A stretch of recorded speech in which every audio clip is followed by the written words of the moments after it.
হালকা বৃষ্টি হলেও কিন্তু গরমের পরিমাণটা কিন্তু একেবারে কিন্তু কমেনি। আর প্রত্যেকের বাড়িতে কম বেশি কিন্তু একটু আধটু পান্তা ভাত বেরোচ্ছে, তাই কিন্তু আজকে বানালাম এই পান্তা ভাতের রোল। প্রথমে পান্তা ভাতগুলো ভালো করে ছেঁকনির সাহায্যে ছেঁকে নিয়ে মিক্সিতে দিয়ে ভালো করে মিহি পেস্ট করে নিয়েছি। এরপর একটি পাত্রের মধ্যে নিয়ে তাতে নুন, সামান্য চিনি আর দিয়েছি 4 হাতা মতন আমি এখানে ময়দা দিয়ে ভালো করে কিন্তু মাখিয়ে নেব। এখানে কিন্তু কোনো প্রকারের জলের ব্যবহার হবে না। এখানে কিন্তু ঝোলো ভাবটা রয়েছে পান্তা ভাতের মধ্যে, তাই কিন্তু এখানে এক ফোঁটা কিন্তু জল আমি ব্যবহার করব না। ভালো করে মাখিয়ে নেওয়া হয়ে গেছে। 2 টেবিল চামচের মতন তেল দিয়ে ভালো করে ঢাকনা চাপা দিয়ে 10 মিনিট মতন রেস্টে রেখেছিলাম। দেখুন 10 মিনিট পর কতটা সফট হয়েছে। এরপর একে একে কিন্তু আমি রোলের জন্য লেচিগুলো কেটে নেব। এরকম সফট হয়েছে বলে কিন্তু ভয় পাওয়ার কোনো কারণ নেই। হাতে একটু তেল মাখিয়ে নিয়ে একে একে লেচিগুলো সুন্দর করে কেটে নিয়ে গোল গোল করে আমি রেডি করে নিয়েছি।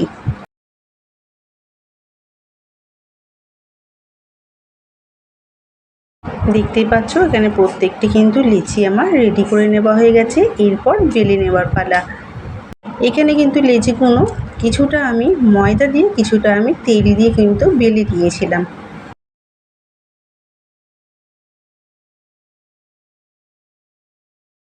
হয়ে গেলে এখানে আমি বাটিতে 2টো ডিম ফাটিয়ে নিয়েছি। আপনারা কিন্তু 2টোর বেশি 3টেও দিতে পারেন। আমি এখানে 2টো ডিমেই বানিয়েছি রোলটা, যেহেতু এই 2টো ডিম দিয়ে কিন্তু আপনারা 3 থেকে 4 জনের মতন রোলটা আপনারা রেডি করে নিতে পারবেন। বেলে নেওয়া হয়ে গেলে চাটু গরম করে সেই বেলে রাখা পরোটাগুলো 2 পিঠ তেলের সাহায্যে ভালো করে 2 পিঠ কিন্তু ভেজে নেব। ভেজে নেওয়া হয়ে গেলে এইভাবে কিন্তু ফেটিয়ে রাখা ডিমগুলো চামচের সাহায্যে এইভাবে তুলে ভালো করে এক পিঠ ভালো করে মাখিয়ে নেব।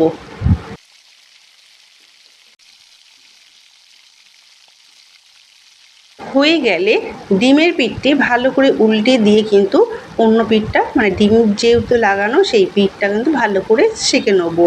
হয়ে গেলে একটি পাত্রে আমি তুলে নেব।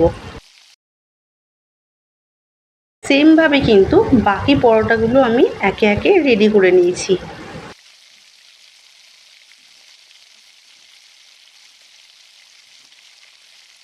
প্রত্যেকটি রোল আমার এখানে রেডি করা হয়ে গেছে।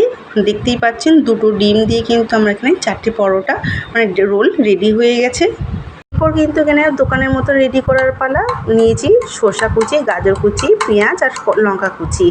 এরপর রোলের মধ্যে মানে পরোটার মধ্যে একে একে সবজিগুলো মানে কেটে রাখা সবজিগুলো দিয়ে দেবো আর দেবো লেবুর রস দিয়ে নিয়েছি। সবার শেষে গোলমরিচ। গোলমরিচটা অপশনাল, দিতেও পারেন নাও দিতে পারেন। এখানে গোলমরিচটা আমি ব্যবহার করছি যেহেতু লেবুর রসটা দিয়েছি।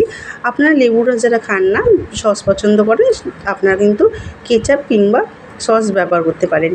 এইভাবে পান্তা ভাতের রোল একবার হলেও বাড়িতে বানান, দেখবেন দোকানের থেকেও কিন্তু কোনো অংশে কম লাগবে না। বাড়িতে বানিয়ে জানাবেন কিন্তু আপনাদের কেমন লাগলো। তাহলে আজকের মতন টাটা।